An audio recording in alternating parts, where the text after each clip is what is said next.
अस्सलाम वालेकुम viewers, welcome back to my YouTube channel. उम्मीद करती हूँ आप सब खैरियत से अच्छे से लाइफ गुजार रहे होंगे। आज मैं आप लोगों के लिए लाई हूँ एक बहुत ही चटखारेदार मज़े की चना चाट की रेसिपी।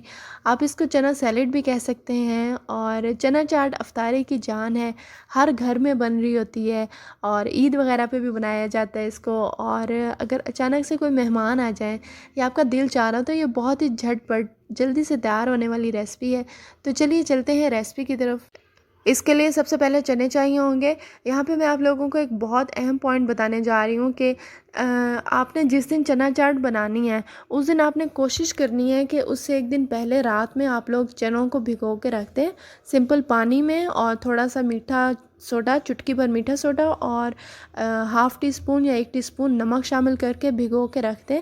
उससे क्या होगा कि चने नरम हो जाएंगे, सॉफ्ट हो जाएंगे, और जब दूसरे दिन आप उनको बॉयल करेंगे तो वो बहुत अच्छे से सही से होके बॉयल होंगे। और ऐसा करने से चने एकदम फूल जाते हैं। और अगर आप फ़ौरन ही चनों को बॉयल करेंगे उसी टाइम ही, और उसी दिन आपने चना चाट बनानी भी है, तो उससे क्या होगा कि कुछ चने जो हैं उनके छिलके उतर जाते हैं और वो अंदर से उस तरह सॉफ्ट नहीं होते, फूलते नहीं हैं, नरम नहीं बनते। मैंने यहाँ पे एक बाउल भर के चने लिए हैं, इनको रात को भिगो के रख दिया था और फिर अच्छे से बॉईल कर लिए। इसके अलावा यहाँ पे हमें एक बड़े साइज़ का प्याज चाहिए होगा जिसको आप लंबाई के रुख चॉप कर लें। और इसके बाद 2 छोटे साइज़ के टमाटर ले लें, इनको भी चॉप कर लें। और यहाँ पे मैंने 2 मीडियम साइज़ के आलू लिए हैं, इनको बॉईल कर लिया। बॉईल करते वक्त थोड़ा सा इनमें नमक शामिल कर दिया था मैंने, और इनको भी चॉप कर लिए। अच्छा, आपने अगर थोड़ा आप आलूओं को कलरफुल बनाना चाह रहे हैं तो आप बेशक इनमें ज़र्दे का रंग भी शामिल कर सकते हैं। इसके अलावा ये इमली का पानी चाहिए होगा, तकरीबन 4 से 5 टेबलस्पून यहाँ पे लिए हैं मैंने। और इस इमली की खटास क्योंकि थोड़ी कम थी तो इस वजह से मैंने इसको ज़्यादा पतला नहीं किया बल्कि गाढ़ा ही रहने दिया। और इसके बाद जो है यहाँ पे एक सब्ज़ मिर्च ली है जिसको बारीक चॉप कर लिए। आप ज़्यादा सब्ज़ मिर्चें भी ले सकते हैं, ज़ाहिर बात है हर कोई अपने टेस्ट के मुताबिक यूज़ करता है। मुझे क्योंकि चाट में ज़्यादा सब्ज़ मिर्च नहीं पसंद तो इस वजह से मैंने एक का ही इस्तेमाल किया है। और इसमें एक लेमन भी हमें चाहिए होगा। इन सब के बाद लास्ट पे 1 टीस्पून चाट मसाले का ले लें और 1 टीस्पून ही हमें चाहिए होगा पिसा हुआ ज़ीरा। तो चलें जी, अब रेसिपी स्टार्ट करते हैं। बिस्मिल्लाहिर्रहमानिर्रहीम। यहाँ पे सबसे पहले एक बाउल लें और उसमें बॉइल्ड चने शामिल कर दें। उसके बाद ये बारीक कटी प्याज शामिल करेंगे। अच्छा, प्याज जो है आपकी अपनी चॉइस है, आप कम भी शामिल कर सकते हैं और ज़्यादा भी, ये हर किसी की अपनी पसंद होती है। उसके बाद यहाँ पे ये टमाटर शामिल कर देंगे जो कि इसकी खूबसूरती में और इजाफ़ा कर रहे हैं। और अच्छा, आप यहाँ पे जो है कुकम्बर, खीरा बारीक चॉप करके वो भी इसमें शामिल कर सकते हैं, कोई मसला नहीं है। और इसके बाद जो है ये बॉइल्ड आलू ये शामिल कर देंगे चॉप हुए हुए।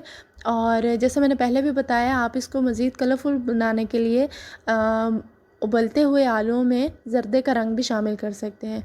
उसके बाद ये बारीक कटी सब्ज़ मिर्च ये शामिल कर दें। अच्छा, एक और चीज़, अगर आप लोगों के पास अनारदाना अवेलेबल है तो वो इसमें ज़रूर शामिल कर दें, उससे इसका फ्लेवर जो टेस्ट और मज़ा है वो दुबाला हो जाएगा। और इसके बाद जो है इसमें ये चना चाट मसाला और जो हमारे पास पिसा हुआ ज़ीरा है ये शामिल कर देंगे।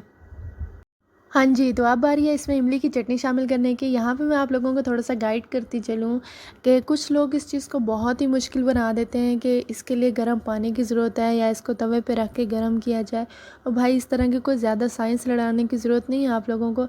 सिंपल है, ये काम करना है कि जब आपने चाट बनानी है उससे 3 से 4 घंटे पहले आपने सादा पानी में इमली को भिगो के रख देना है।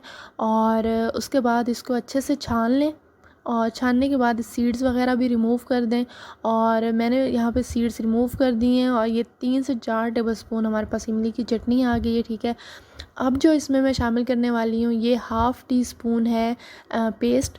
इससे जो है ये चाट का मज़ा दुबाला हो जाएगा। ये पेस्ट जो है इसमें थोड़ा सा मैंने सब्ज़ धनिया लिया है, सब्ज़ मिर्चें हैं और थोड़ा सा पुदीना है। इन तीनों चीज़ों का पेस्ट बना लिया और ये इस इमली की चटनी में शामिल कर दिया है। इससे जो है इस और आपने अगर थोड़ा सा आप इसको स्पाइसी करना चाह रहे हैं तो आप इसमें half teaspoon chilli flakes भी शामिल कर सकते हैं, ठीक है। ये तीनों चीज़ें मिल के जब हम चना चाट में शामिल करेंगे तो उससे बहुत ही मज़ेदार एक शानदार किस्म का टेस्ट डेवलप हो जाएगा। इमली की चटनी और ग्रीन चटनी का जो पेस्ट है, आप इसको इस चना चाट में शामिल कर देंगे और इन सबको बहुत अच्छे से मिक्स कर लें।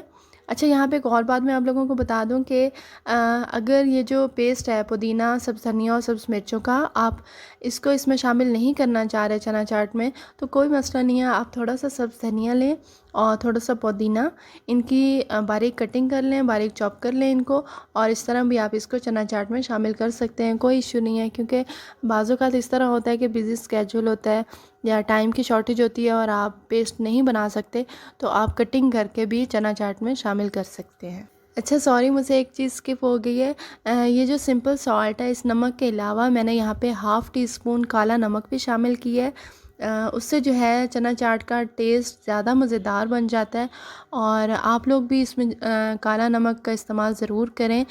अगर आप 1 टीस्पून काला नमक शामिल करें तो ये जो कॉमन साल्ट है, सिंपल नमक, आपने इसको थोड़ा सा कम इस्तेमाल करना है और काला नमक 1 टीस्पून जितना आप इसमें शामिल कर दें, कोई मसला नहीं है। इस सब के बाद इसमें नींबू का रस शामिल कर दें और इस सब को बहुत अच्छे से मिक्स कर लें। चना चाट रेडी है, तो चलते हैं इसकी फ़ाइनल लुक की तरफ। ये देखिए, माशाल्लाह बहुत ही टेस्टी और हेल्दी मज़ेदार चना चाट तैयार है। आप इसको घर पे जब बनाएंगे तो इंशाल्लाह आप लोगों को बहुत पसंद आएगी। अगर आप मेरे चैनल पर न्यू हैं तो सब्सक्राइब कर दें, और अगर आपको मेरी आज की वीडियो अच्छी लगी है तो प्लीज़ इसको शेयर कर दें और बेल आइकन को ज़रूर प्रेस करें ताकि मेरी हर आने वाली नई वीडियो सबसे पहले आपको मिले। मुझे अपनी दुआओं में ज़रूर याद रखिएगा। इंशाल्लाह मिलते हैं अपनी नेक्स्ट वीडियो में। तब तक के लिए इजाज़त दीजिए। अल्लाह हाफिज़।